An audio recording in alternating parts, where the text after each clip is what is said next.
In episode 1 of Mythic Quest, we learned that Mythic Quest is the highest grossing video game of all time, and they're planning on releasing their first expansion pack, Raven's Banquet. Now, the folks behind the game are its creator, Ion Grimm, its executive producer, David Brittlesby, its lead engineer, Poppy Lee, and the head of monetization, Brad Bakshi. And then, of course, there's the head writer, C.W. Longbottom. And as Ion, David, Poppy, Brad, and CW are sitting in a meeting discussing the new items that will be in the game, Poppy shows them the shovel she's developing, which doesn't really fit into the game. And Ion is trying to figure out why exactly it's in the game, but it's in the game basically because it's Poppy's idea. The user won't be able to use it as a weapon, but what the user will be able to do is change the landscape of the game with the shovel. Although Ion doesn't think it's cool and he wants to tinker with it.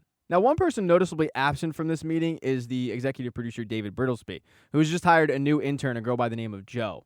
And when David rushed in the meeting, he finds that it just ended and there's a possibility that the launch could be delayed because Ion wants to tinker with the shovel. Ion reassures him that the launch will not be delayed, but that is David's biggest concern. But Poppy's biggest concern at the moment is the shovel getting tinkered with. So she wants to go behind Ion's back and she heads to Brad, the head of monetization, and wants to leak the shovel to a very popular YouTube streamer. She figures that once the shovel gets leaked, the audience will love it, and then Ion will have no choice but to keep it in the game the way it is. And Brad loves the idea. So they leaked the shovel to a YouTube streamer named PootyShoot, who they absolutely hate. This kid's a 14-year-old asshole. And to Poppy's surprise, he hates the shovel. To make matters worse for Poppy, Ion's big thing right now is to try to make that shovel a weapon. And his biggest concern at the moment is TTP, time to penis. Basically meaning, if you give somebody an item like that, how long is it going to take for them to start drawing dicks? So Poppy puts a workaround that won't allow them to draw dicks in the game, and that's one of the issues that PootyShoot had, is that he couldn't draw a dick. Or shovel a dick. So that plan to go behind Ion's back did not work. And Brad, the head of monetization, figured it wouldn't work the whole time, but he's decided to try to save the shovel by creating a very expensive loot crate where the shovel will be featured with like a slutty goblin. And Poppy's pissed off because she feels like Brad just sent her to PootyShoot so that the shovel would be panned, and now she's forced to create this loot crate that she doesn't want to create with the shovel that is her creation. Now, a short time after this, with all the infighting that's going on regarding the shovel, the head of HR calls a meeting because she's basically being treated like a therapist,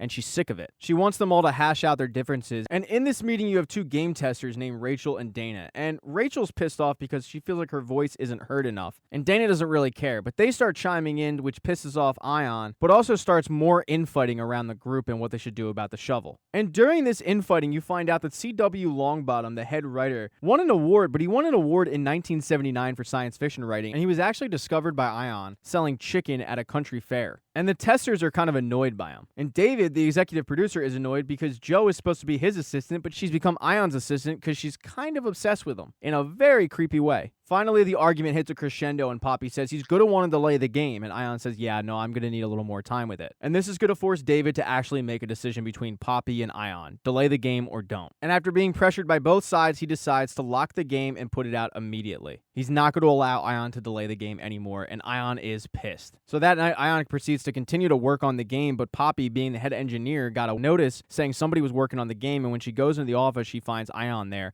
having really no clue what he's doing. She explains that she just wanted this one thing, and he's not allowing her to have it, which Ion says, this whole game is your thing. But she doesn't agree. She says, no, this is your vision. I'm basically the brush, and you're the painter. I'm nothing more than a tool to you. And Ion admits that he wishes he didn't need Poppy, but he does, because while he tells her what to paint, she's not only the brush, she's also the painter as well. And he goes on to tell her that he doesn't know why he knows this, but he just knows that this shovel could be the coolest thing in the world if she just allows it. So Poppy reluctantly gives him the okay to change the shovel and make it a, quote, badass shovel. The next day, they release Raven's Banquet, and they're all waiting on bated breath for PootyShoot's review, and it comes out 4 buttholes. And anything over 2 buttholes is absolutely incredible, and they just got 4 buttholes, and the entire office is freaking out.